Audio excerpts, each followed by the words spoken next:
The phone rang at 3:47 a.m., cutting through the silence of our cramped apartment like a chainsaw through plywood. I knew it was bad news before I even opened my eyes. Good news doesn't call at that hour. Jack Morrison? The voice was gravelly, official. Yeah, that's me.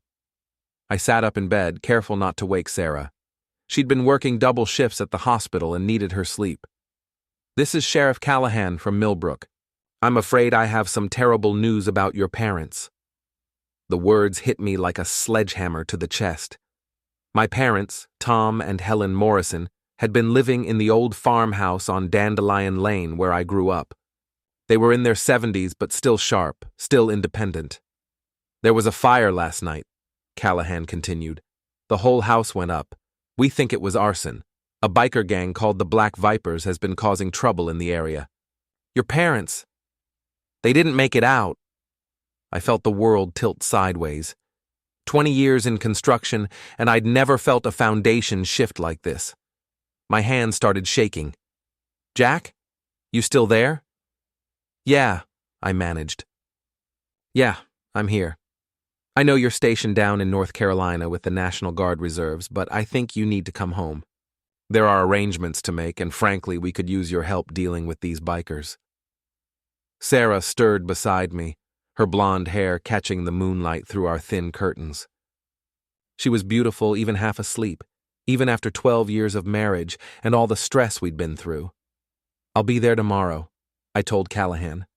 After I hung up, Sarah rolled over and looked at me with those green eyes that had captured my heart back in high school. What's wrong, baby? I told her everything. She held me while I cried for the first time since I was 12 years old. That's the thing about Sarah. She knew exactly when to be strong for both of us. I'm coming with you, she said. You can't. Your job. Screw my job. Your parents loved me like their own daughter. I'm not letting you go through this alone. That's why I married her. Sarah Michelle Rodriguez Morrison had a backbone made of steel and a heart bigger than Texas. She'd grown up poor in a trailer park but worked her way through nursing school while we were dating. When other guys were chasing cheerleaders, I knew I'd found something real. We drove through the night, taking turns behind the wheel of our beat-up Honda Civic. The car had 180,000 miles on it, but it was paid for, and that mattered when you were living paycheck to paycheck. As we crossed into Massachusetts, memories flooded back. Summer afternoons helping Dad fix the tractor, Mom's apple pies cooling on the kitchen windowsill, the smell of sawdust in Dad's workshop. All of it gone now, reduced to ash and charred timber. Tell me about the house again, Sarah said as she drove through the pre-dawn darkness. I'd told her these stories 100 times, but I knew she was trying to keep me talking, keep me from sinking too deep into grief. Dad built it himself in 1965, right after he got back from Vietnam. 3 bedrooms, 2 baths, wraparound porch. He carved our initials in the oak tree out front when I was 7. Said that tree would outlive all of us. My voice cracked on the last words. The tree might have survived, Sarah said gently. Maybe. We pulled into Millbrook, just as the sun was coming up. The town looked exactly the same as when I'd left for the service 15 years ago. Main Street with its brick buildings and antique lampposts.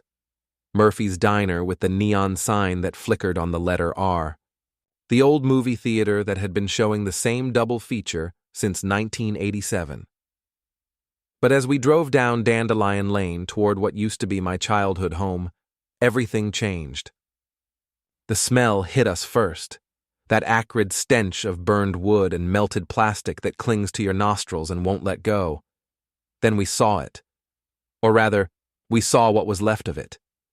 The house was gone. Completely gone.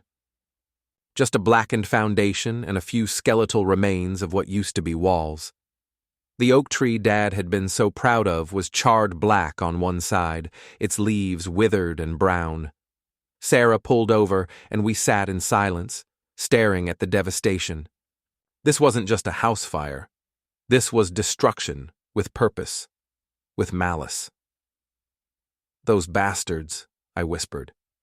Sheriff Callahan's cruiser pulled up behind us. He was a big man in his 50s with gray hair and kind eyes that had seen too much. I remembered him from when I was a kid. He used to come by for Mom's coffee and Dad's stories about the war. "I'm sorry you have to see it like this, Jack," he said, walking up to our car. "We're still processing the scene, but it's pretty clear what happened. Accelerant was poured around the foundation. Your parents never had a chance." "The Black Vipers?" "We think so. They've been moving through small towns, causing trouble. Protection rackets, drug dealing, intimidation. Your dad, he might have refused to pay them off. That sounded like Dad." Tom Morrison didn't bow to bullies, whether they wore leather jackets or three-piece suits. "What can I do?" I asked. "Let us handle the investigation." "But Jack," Callahan looked around nervously, "these aren't local troublemakers. These are serious criminals with connections. They've already sent word that anyone who cooperates with the police might have accidents." "Are you telling me to be scared?" "I'm telling you to be smart." Sarah squeezed my hand. "We'll be careful, Sheriff. But we're not running. That's my girl." We spent the morning at the funeral home making arrangements. Mom and Dad had been practical people. They'd already paid for their plots and left detailed instructions. The service would be Thursday at St. Mary's, where they'd been married 48 years ago. Then we drove to Sarah's brother's house. Marcus Rodriguez lived in a McMansion on the other side of town, complete with a 3-car garage and a swimming pool. He'd made his money in real estate during the boom years and never let anyone forget it. Where Sarah had worked for everything she had, Marcus had always taken shortcuts. "Jackie boy!" Marcus opened the door with his usual fake enthusiasm. He was wearing a silk shirt that probably cost more than I made in a week. "So sorry about your folks, man." Real tragedy. The way he said it made my skin crawl, like he was reading from a sympathy card. "Thanks, Marcus." Come in, come in." Jennifer's making lunch. Jennifer was Marcus's third wife, a blonde 20 years younger than him who spent her days at the country club and her evenings posting selfies on social media. She was pretty in a plastic sort of way, but there was something cold behind her eyes. "Oh, Jack, I'm so sorry for your loss," she said, giving me a hug that felt rehearsed. "Your parents were such sweet people." She'd met them exactly twice. We sat in their oversized living room with its white leather furniture and abstract art that probably cost more than most people's cars. Marcus poured himself a scotch, even though it wasn't even noon yet. "So what's the plan?" he asked. "Insurance money should be pretty good on a place that size." I stared at him. "My parents died yesterday, Marcus." Right. Of course. I just meant, well, you'll need to think about practical matters eventually. And hey, if you need help managing the money, I know some great investment opportunities." Sarah's face was turning red. "Marcus, what the hell is wrong with you?" "I'm just trying to help. Jack's always been more of a blue-collar guy. No offense, Jack, but handling a big insurance payout, dealing with property sales, that's complex stuff." "I can handle my own affairs," I said quietly. Sure. But think about it. Sarah's got student loans, you guys are renting that little apartment. This could be your chance to really get ahead. I could help you flip the land, maybe develop it. There's good money in condos right now. Jennifer nodded eagerly. We could be partners. It would be so fun working together as a family. I looked at Sarah. She was gripping the arm of her chair so hard her knuckles were white. "We should go," she said. "Oh, come on," Marcus said. "Stay for lunch. We can talk about this more. I've got some papers you should look at, Jack. Market analysis, development projections. This could be a gold mine." That's when it occurred to me. Marcus wasn't offering help out of compassion. He saw it as a chance to profit. My parents' passing was just a business opportunity for him. "We're leaving," I said, standing up. "Don't be like that, man." I'm family. I'm looking out for you. Family doesn't try to profit off tragedy. Marcus's fake smile slipped. Hey, I'm not the one who let his parents live in a fire trap.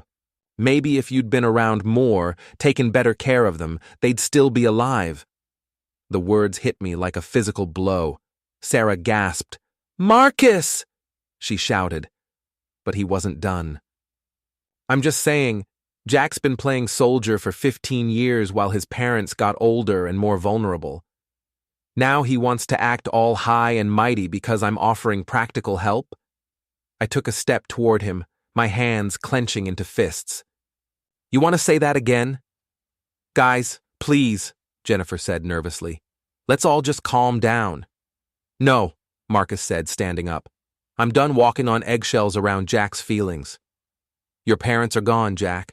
Nothing's going to change that. But you have a chance to secure your family's future. Don't mess it up because you're too proud to accept help. Help? Sarah stood up, her voice shaking with rage. You're talking about developing the land where his parents died, where Jack grew up. How is that help? It's called moving on, Sarah. Something your husband has never been good at. That was it. I grabbed Marcus by his expensive shirt and shoved him against the wall. His scotch glass shattered on the marble floor. Jack, don't! Sarah grabbed my arm. You ever talk about my parents again? I said, my face inches from Marcus's, and I'll forget we're related. Get out, Marcus said, his voice tight with fear and anger. Get out of my house. Gladly. As we walked to the door, Jennifer called after us. Jack, wait! Marcus didn't mean it. He's just trying to help. I turned back. No, he meant every word. And now I know exactly what kind of man my wife's brother really is. We drove away in silence. Sarah was crying, and I was so angry I could barely see straight. I'm sorry, she finally said. I'm so sorry he said those things. It's not your fault. He's my brother. I should have known he'd pull something like this. I stopped at a gas station and held her as she cried. Losing my parents was already unbearable. But to have my own brother-in-law try to take advantage of their passing, that hurt more than I anticipated. What do we do now? Sarah asked. We bury my parents. We deal with the bikers. And we figure out who we can really trust in this town. Little did I know, that list was about to get a lot shorter. The next morning, I decided to visit some old friends. Pete Kowalski had been my best friend since elementary school. We'd played football together, chased girls together, and gotten into more trouble than our parents ever knew about. If anyone would have my back, it would be Pete. He was working at Morrison's Hardware, no relation to me, despite the name. The irony wasn't lost on me. Pete had taken over the store when old Mr. Morrison retired, and he'd built it into the most successful business on Main Street. Jack Morrison, you son of a bastard, Pete said when I walked in. He was behind the counter, helping a customer pick out paint colors. I heard you were back in town. I'm real sorry about your folks, man. Pete looked good. He'd filled out some since high school, but he was still the same guy who'd had my back in a dozen fights. His handshake was firm, his eyes sincere. Thanks, Pete. It's been rough.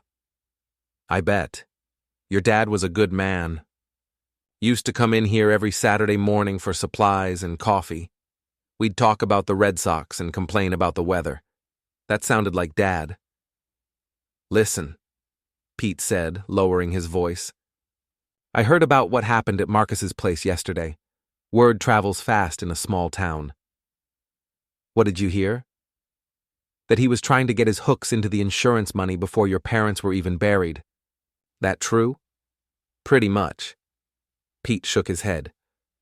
That guy's always been a piece of work. Remember when we were seniors and he was dating Sarah? Even then, he was all about what he could get out of people. I'd forgotten that Marcus had dated Sarah briefly before she and I got together. It hadn't lasted long. Sarah said he was too selfish and materialistic. Guess she was right. You need anything, Jack? You just ask. Tools, supplies, whatever. Your money's no good here. I appreciate that, Pete. And if those biker assholes give you any trouble, you call me. I've got some friends who know how to handle that kind of problem. Pete had always been loyal, but there was something in his voice that made me look at him more carefully. He seemed harder than I remembered, more serious. What kind of friends? The kind who don't like outsiders coming into our town and burning down houses. Before I could ask more questions, the bell over the door chimed and two more familiar faces walked in. Danny Walsh and Mike Chen had been part of our group in high school. We'd called ourselves the Dandelion Lane Gang after the street where Pete and I lived. Holy shit, look what the cat dragged in, Danny said with a grin. He was wearing an expensive suit and driving what looked like a brand new BMW parked outside. Jack Morrison, back from the wars. Mike was more subdued. Sorry about your parents, Jack. That's really terrible. Thanks, guys. We spent a few minutes catching up. Danny had become a lawyer, specializing in personal injury cases. Mike had gone into insurance. Both of them were doing well financially, better than Sarah and I were doing, that was for sure. So what's the plan? Danny asked. You sticking around or heading back to North Carolina? Haven't decided yet. Depends on what happens with the investigation. Investigation's not going anywhere, Mike said. These black vipers, they're smart. They don't leave evidence. You know about them? Danny and Mike exchanged a look. Everyone knows about them, Danny said. They've been working their way through small towns all over New England. Protection rackets mostly. Pay up or bad things happen. Did my dad refuse to pay? Another look between them. Jack, Mike said carefully, your dad was stubborn. You know that. When they came around asking for money, he told them to go to hell. Good for him. Maybe, Danny said. But look where it got him. What's that supposed to mean? Nothing, man. Just that sometimes it's better to be smart than brave. Pete was frowning. You guys saying Tom Morrison should have paid those bastards? I'm saying he'd still be alive if he had, Danny replied. The silence stretched out uncomfortably. Finally, Mike cleared his throat. Look, Jack, we heard about the thing with Marcus yesterday. That was out of line, what he said. Yeah, well, Marcus has always been an asshole. True, Danny said, but he might have a point about the insurance money. That's going to be a substantial payout. You're going to need good advice on how to handle it. I can handle my own affairs. Sure, but think about it. You're talking about maybe $500,000, maybe more. That's life-changing money. You could pay off Sarah's student loans, buy a nice house, set up college funds for kids if you decide to have them. Or, Mike added, you could make some smart investments. I know some opportunities that could double or triple that money in a few years. I stared at them both. Are you serious right now? What do you mean? My parents died 3 days ago, and you're already talking about investment opportunities. Danny held up his hands. Hey, we're just trying to look out for you. We're your friends, Jack. We want to see you succeed. This is exactly what Marcus was saying. Maybe because Marcus was right, Mike said. Look, I know it sounds cold, but your parents would want you to be smart with the money. They'd want you to take care of Sarah, to build a good life. Pete was looking at Danny and Mike like he'd never seen them before. You guys are unbelievable. We're being realistic, Danny shot back. Jack's been living paycheck to paycheck for years. This is his chance to change that. By taking advantage of his parents' passing for personal gain? By making the best of a terrible situation. I felt sick. These were supposed to be my oldest friends, and they were talking about my parents' insurance money like it was a lottery ticket. I need some air, I said, heading for the door. Jack, wait, Mike called after me. Let's talk about this. There's nothing to talk about. Outside, Pete caught up with me. Don't listen to those assholes, he said. They've changed, Jack. Money does that to people. When did this happen? When did my friends turn into vultures? Probably around the time they started making real money. Success changes people, not always for the better. We walked down Main Street in silence. The town looked the same as it always had, but something felt different, like a layer of paint had been stripped away, revealing something ugly underneath. Pete, can I ask you something? Shoot. Do you think I should have been here? Should have been taking care of my parents instead of playing soldier? Pete stopped walking and looked at me seriously. Your dad was proud of your service, Jack. He used to brag about you all the time. Said his son was serving his country, making a difference. Don't let Marcus's poison get into your head. But maybe if I'd been here, then maybe you'd be gone too. These bikers don't play around. Your parents died because some criminals chose to make an example of them. That's not your fault. We ended up at Murphy's Diner, the same place where our group used to hang out after football games. The coffee was still terrible, and the pie was still amazing. So what's your plan? Pete asked. Bury my parents. Figure out what to do with the land. Maybe stick around for a while. What about Sarah's job? She says she can transfer to the hospital here. They're always short-staffed. Pete nodded. It would be good to have you back, Jack. This town needs more people like you. People like me? People who give a damn about something other than money. As we were talking, Danny and Mike walked into the diner. They spotted us and came over to our booth. Mind if we sit? Danny asked. Free country, Pete said, but his tone wasn't welcoming. They slid into the booth across from us. Danny ordered coffee. Mike got a piece of apple pie. Look, Jack, Danny said, I think we got off on the wrong foot back there. We're not trying to be insensitive. We're trying to be helpful. Helpful how? You're going to have decisions to make. Big decisions. The insurance money is just the start. There's the land, your parents' belongings, legal issues. You're going to need advice. Mike nodded. And we're qualified to give it. Danny knows the legal side. I know insurance inside and out. We can save you a lot of headaches. For a fee, I'm sure. We're friends, Danny said.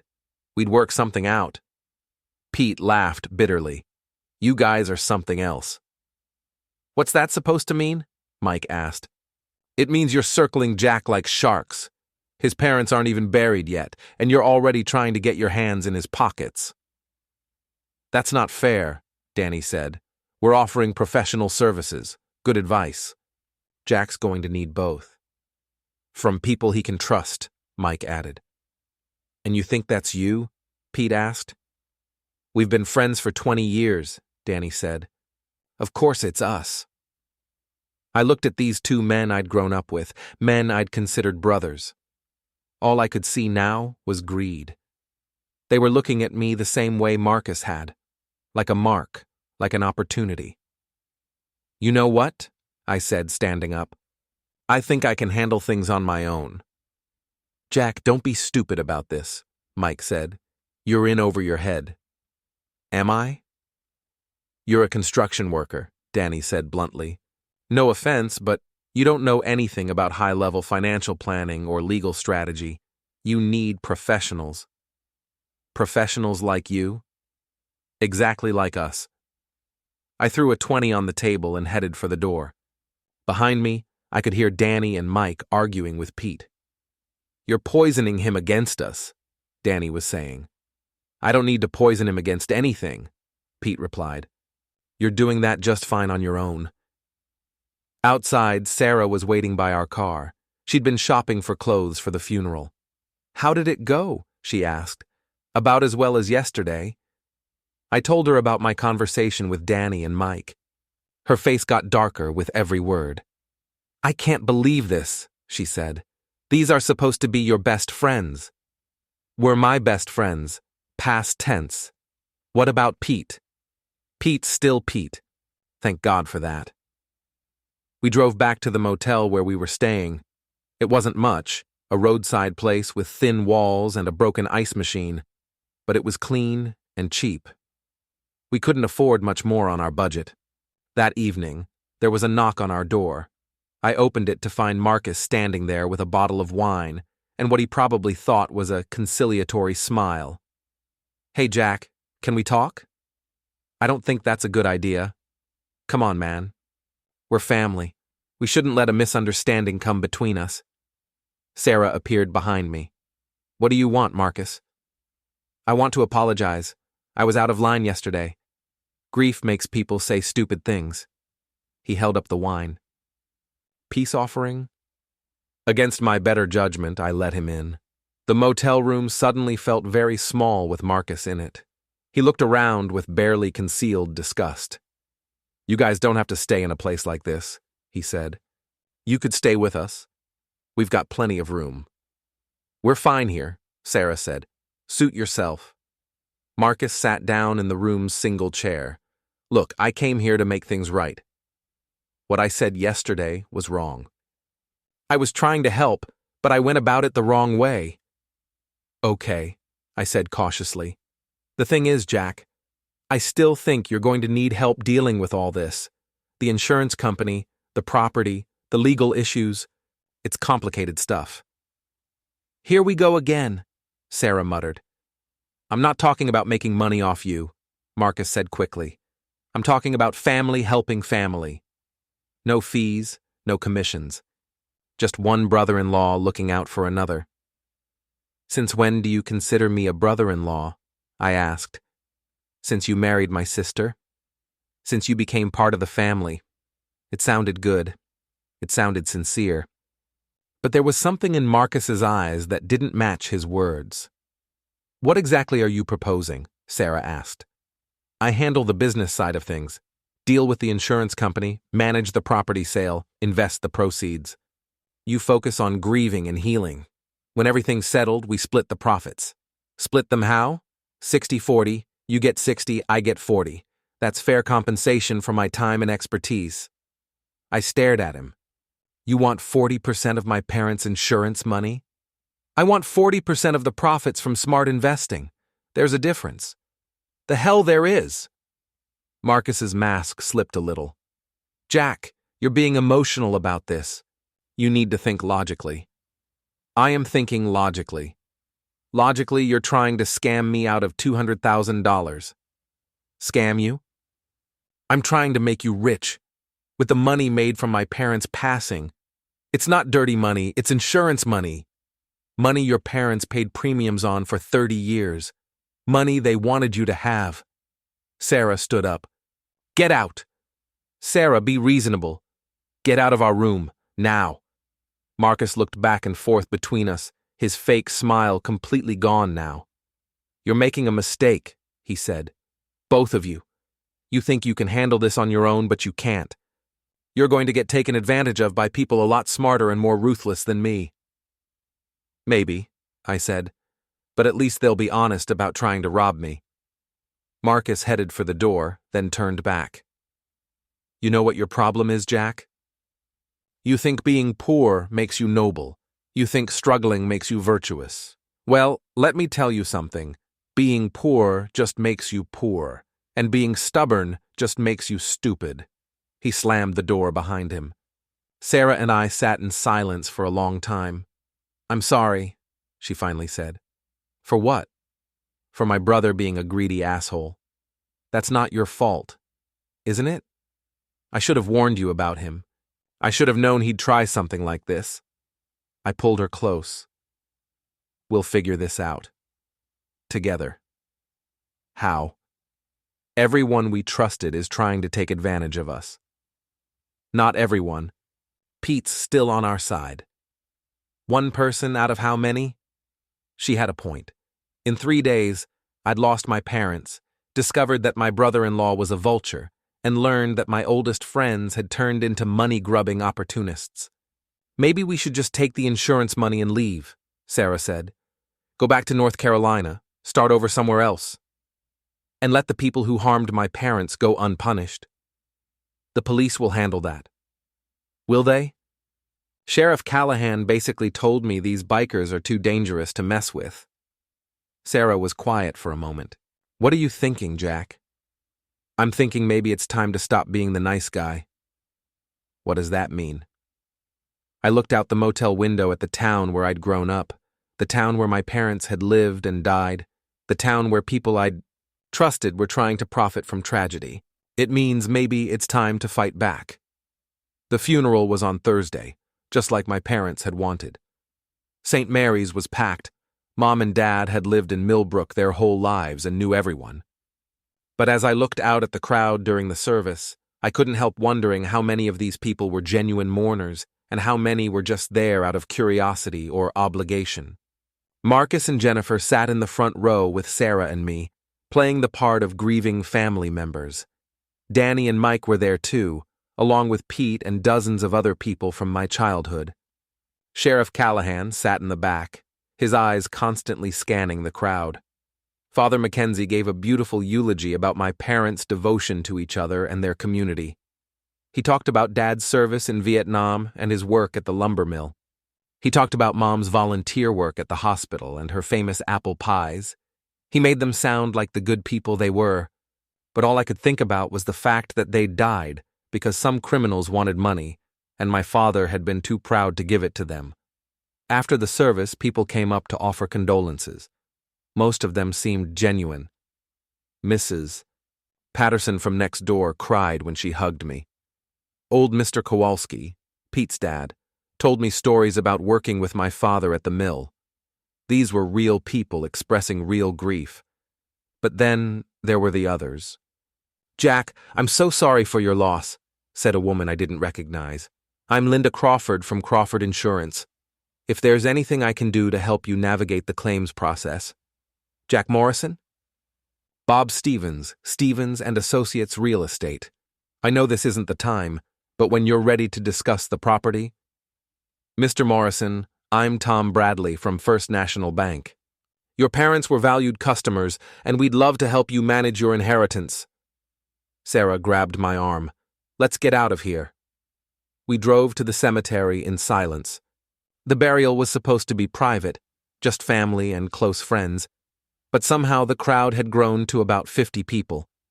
I suspected some of them were there for business reasons rather than personal ones. As they lowered my parents' caskets into the ground, I made a decision. I was done being everyone's potential meal ticket. I was done being the grieving son that people could manipulate and take advantage of. It was time to take control. After the burial, there was a reception at the church hall. Sarah and I made an appearance, but I spent most of the time watching and listening. I wanted to see who approached us and what they wanted. Marcus cornered me by the coffee table. "Jack, I hope you'll reconsider my offer. I know we got off to a rough start, but I really do want to help."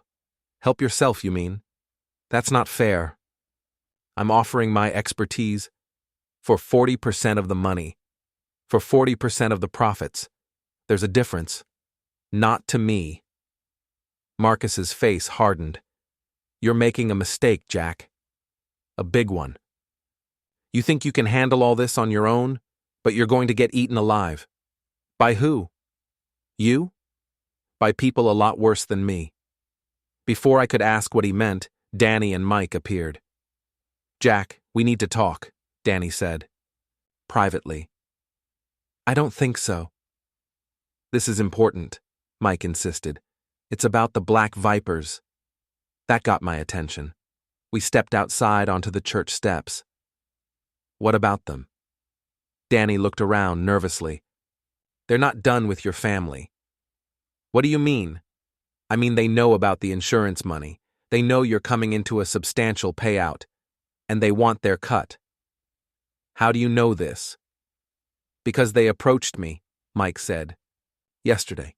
They wanted to know about your parents' policy, about how much you'd be getting." "And you told them?" "I didn't have a choice, Jack. These aren't people you say no to." "So you just handed over my personal information?" "I gave them general information, nothing specific. But Jack, they know you're going to be a wealthy man soon. And they want 20%. 20% of what?" "Of everything. The insurance money, the land sale, all of it. I felt like I'd been punched in the stomach. You're telling me that the people who hurt my parents now want me to pay them for the privilege? I'm telling you that if you don't pay them, you might end up like your parents." The threat hung in the air like smoke. "There's another option," Danny said quietly. "What?" "You let us handle the money. Set up a trust, make the payments through intermediaries, keep your name off the transactions. The bikers get their cut, but you stay safe." "And you get your cut too, I suppose?" Danny shrugged. "We'd need to be compensated for the risk." I looked at these two men I'd grown up with, men I'd trusted, men I'd considered brothers. They were offering to help criminals extort money from me, and they wanted to be paid for it. "Get away from me," I said quietly. "Jack, be reasonable. Get away from me before I do something I'll regret." They backed off, but I could see the anger in their eyes. I'd rejected their offer, and they didn't like it. Inside the church hall, I found Pete talking to Sheriff Callahan. "We need to talk," I told them both. We went into Father Mackenzie's office and closed the door. "The Black Vipers want 20% of my inheritance," I said without preamble. Callahan cursed under his breath. "How do you know this?" I told them about my conversation with Danny and Mike. "Those fools," Pete said. "They're going to get you harmed." "Can you protect me?" I asked Callahan. The sheriff looked uncomfortable. "Jack, I'm going to be honest with you. These bikers have connections. They've got lawyers, they've got money, and they've got friends in high places. Every time we try to build a case against them, evidence disappears or witnesses change their stories. So you're telling me I'm on my own? I'm telling you to be very careful. Maybe consider paying them off, at least until we can build a stronger case." "Bribe them? They hurt my parents. And if you don't bribe them, they might harm you too." Pete was shaking his head. "This is bullshit. We can't let these assholes terrorize the whole town." "What choice do we have?" Callahan asked. "We fight back." "With what?" "They've got guns, drugs, money, and no conscience. What do we have?" "We have something they don't," I said quietly. "What's that?" "We have nothing left to lose." That evening, Sarah and I sat in our motel room and had the hardest conversation of our marriage. "We could leave," she said. "Tonight. Pack up and drive back to North Carolina. Let the insurance company deal with the claims. Let the bank handle the estate. Just walk away from all of it. And let those who harmed my parents succeed? Your parents are gone, Jack. Nothing we do will change that. But we can make sure they didn't die for nothing." Sarah was quiet for a long time. "What are you thinking?" "I'm thinking that everyone in this town sees me as either a victim or a mark. The bikers think they can extort money from me. Marcus thinks he can manipulate me. Danny and Mike think they can use me. Everyone thinks I'm just some dumb construction worker who doesn't know how to handle himself." "You're not dumb." "No, I'm not. And I'm tired of people treating me like I am." "So what do you want to do?" I looked at my wife, this beautiful, strong woman who'd stood by me through 15 years of financial struggles and military deployments and family drama. She deserved better than what we'd been able to give her. She deserved security and stability and a future without fear. I want to give them all exactly what they deserve. What does that mean? It means I'm done playing defense. It's time to go on offense. The next morning, I drove to the ruins of my parents' house. The fire department had finished their investigation, and Sheriff Callahan had released the scene. I walked through the charred remains, looking for anything that might have survived. I found it in the basement, my father's gun safe. It was damaged but intact. Inside were his hunting rifles, his service pistol from Vietnam, and something else. A manila envelope marked, "For Jack, in case of emergency." Inside the envelope were documents, bank account numbers, safe deposit box keys, and a letter in my father's handwriting. "Son, if you're reading this, then something has happened to your mother and me." We always knew this day might come. We've made some enemies over the years, people who didn't like that we wouldn't be pushed around. We've prepared for the possibility that they might come after us. In the safe deposit box at First National, you'll find everything you need to know. The account numbers will give you access to money we've been setting aside. Use it wisely. Use it to protect yourself and Sarah, and if necessary, use it to make sure justice is done. We love you. We're proud of you. Don't let the bastards win." Dad, I drove straight to the bank. The safe deposit box contained more documents, more account numbers, and $50,000 in cash. My parents had been preparing for war, and they'd left me the weapons to fight it. That afternoon, I called a meeting. Pete, Sheriff Callahan, and Father Mackenzie met me at the church. I told them about my father's letter and the money. "Your dad was a smart man," Callahan said. "He knew these bikers weren't going to stop with one family." "So what's the plan?" Pete asked. "We give them what they want," I said. "You're going to pay them off?" Father Mackenzie looked disappointed. "No, I'm going to give them exactly what they deserve." I laid out my plan. It was risky, it was complicated, and it would require perfect timing. But if it worked, it would solve multiple problems at once. "That's dangerous, Jack," Callahan warned. "So is doing nothing." "Count me in," Pete said. "And me," added Father Mackenzie, surprising us all. "Father, you don't need to—" "Those monsters harmed 2 of my parishioners," the priest said softly. "Tom and Helen Morrison were good people. They deserve justice." Over the next week, we put the plan into motion. I let it be known around town that I was scared, that I was willing to negotiate with the Black Vipers. I had Danny and Mike set up a meeting, telling them I'd reconsidered their offer. The meeting was set for Saturday night at an abandoned warehouse outside of town. I was supposed to bring a down payment, $50,000, as a show of good faith. What the bikers didn't know was that Sheriff Callahan would be watching from a distance with a camera, recording everything. What Danny and Mike didn't know was that the money I'd be carrying was marked bills that could be traced. And what none of them knew was that I had no intention of walking away from that warehouse as the same man who walked in. Saturday night came. I drove to the warehouse with my father's service pistol hidden under my jacket and his words echoing in my head. "Don't let the bastards win." The warehouse was dark, except for a few cars parked outside. I recognized Danny's BMW and Mike's Mercedes. There were also 3 motorcycles and a black SUV. I walked inside with the briefcase full of money. 6 men were waiting for me. 3 bikers in leather jackets, Danny and Mike in their expensive suits, and a man in his 50s wearing a cowboy hat who I assumed was the boss. "Jack Morrison," Cowboy Hat said. "I'm sorry for your loss. Are you? Your parents were stubborn people. Stubborn people sometimes make bad decisions. Like refusing to pay protection money to criminals? Like refusing to be reasonable business partners?" Danny stepped forward. "Jack, let's just get this done. Give them the money, and everyone can move on." I looked at Danny and Mike, men I'd trusted, men I'd considered brothers. They were standing with the people who'd harmed my parents, helping them take money from me. "You know what the funny thing is?" I said. "What's that?" Cowboy Hat asked.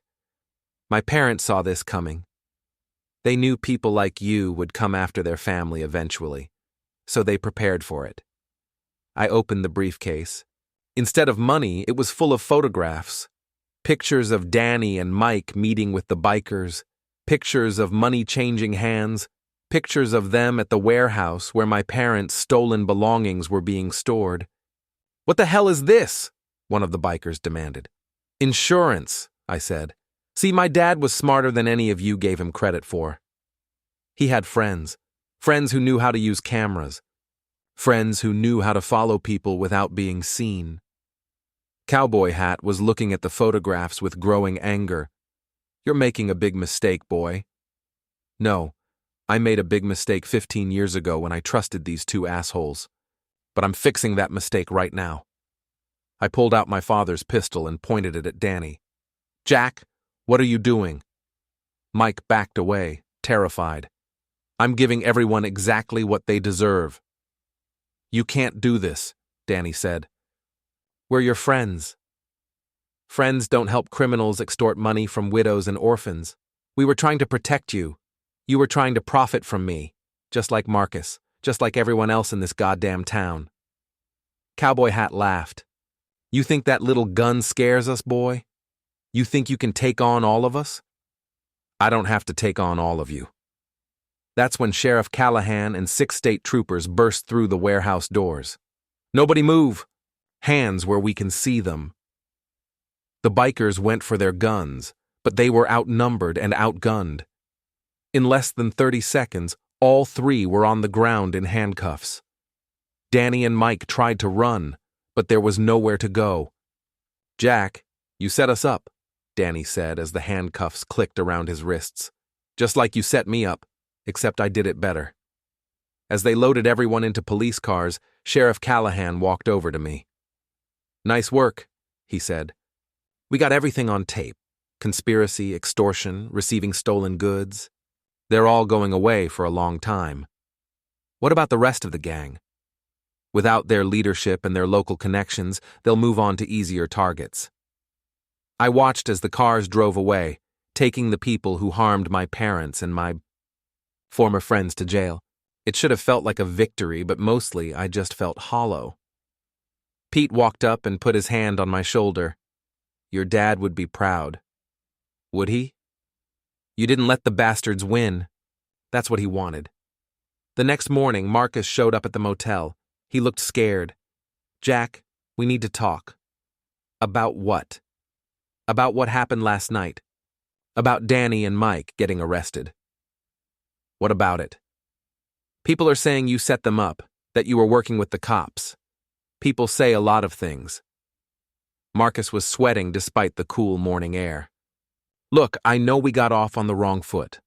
I know I came on too strong about the money, but we're family, right? We stick together. Are we family, Marcus? Of course we are. Then why did you tell the Black Vipers about my inheritance? Marcus went pale. I don't know what you're talking about. Sure you do. See, when the cops arrested those bikers last night, they found something interesting. A list of potential targets, rich people in small towns who might be worth shaking down. Your handwriting was on that list, Marcus, along with detailed information about my parents' insurance policies. Jack, I can explain. You sold details about my family to criminals. Information that led to my parents' harm. It wasn't supposed to happen like that. They said they just wanted to know who had money, who might be worth approaching. I never thought they'd actually hurt anyone. But you took their money anyway. Marcus was crying now. I needed the cash, Jack. The real estate market crashed. I lost everything. Jennifer was going to leave me. I was desperate. So, you sold out your wife's family. I'm sorry. I'm so goddamn sorry. I looked at this pathetic man who'd betrayed his own family for money. Part of me wanted to hit him. Part of me wanted to turn him over to the cops. But mostly I just felt disgusted. Get out of my sight, I said. Jack, please. Get out of my sight before I do something we'll both regret. Marcus stumbled away, sobbing. Sarah came out of the motel room. She'd heard everything. My own brother, she said softly. My own brother is responsible for your parents' harm. I held her while she cried. We'd lost so much in the past week. My parents, our friends, our trust in people we'd cared about. But we still had each other. What do we do now? She asked. Now we build something new. Something better. Here? Here. This is our home, Sarah. This is where we belong. Even after everything that's happened? Especially after everything that's happened. We used my parents' insurance money to buy land on the other side of town and build a new house. Sarah got a job at the local hospital. I started my own construction company with Pete as my partner. We built a good life, a honest life, a life my parents would have been proud of. And every morning when I wake up, I remember my father's words, "Don't let the bastards win." They didn't win. We did.